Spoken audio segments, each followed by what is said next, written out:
Баршаларыңызға сәлем достар. Қазіргі кезде хит болып жатқан ракушки печеньесін дайындайтын боламыз. Ол үшін бізге ұн, сары май, қаймақ, жұмыртқа, қант және қопсытқыш қажет. Ең алдымен ұнымызды електен өткізіп аламыз және холодильниктен шыққан майымызды теркадан өткізетін боламыз. Барлық құрамын төмендегі описание бөліміне қалдыратын боламын. Сол жаққа өтіп көрсеңіздер болады. Осылайша барлық майымызды теркадан өткізіп, енді жұмсақ етіп қамырды илейтін боламыз.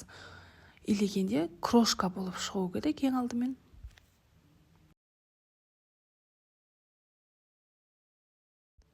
Осылай крошка болып шықты. Енді оның үстінен қаймағымызды қосамыз.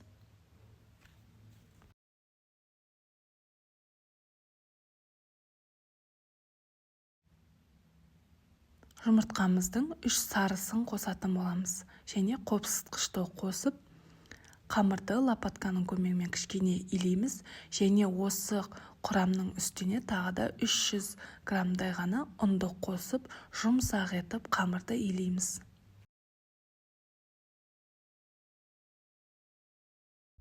Осылайша біздің қамырымыз дайын болды. Осы қамырымызды енді пакетке орап, холодильникке қоямыз 10-15 минутқа.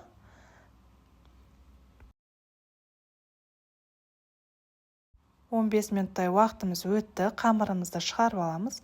Енді осы қамырды бірдей етіп, осындай бірнеше бөліктерге бөліп алатын боламыз.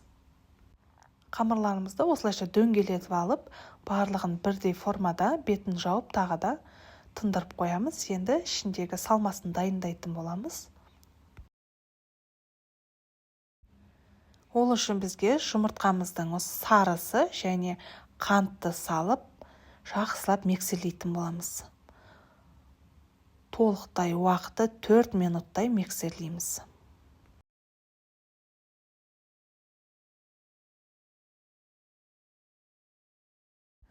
Осындай формаға келгенше миксерлеп аламыз. Салмасына осы кондитерский мешоктың ішіне осылай салып шығатын боламыз. Осылай алдын ала дайындап аламыз.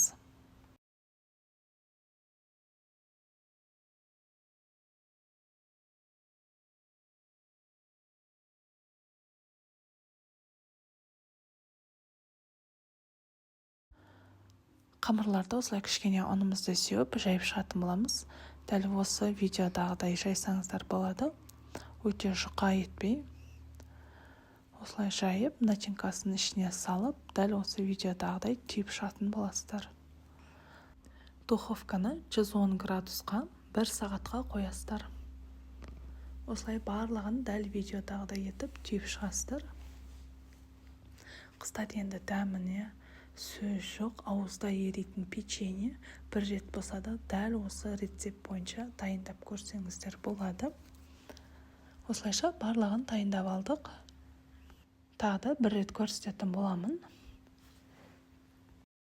Дәмі ешқандай печеньенің дәміне ұқсамайды. Өте ерекше печенье болып шығады. Міндетті түрде ауызашарға осылай дайындап, үй ішін қуантсаңыздар болады.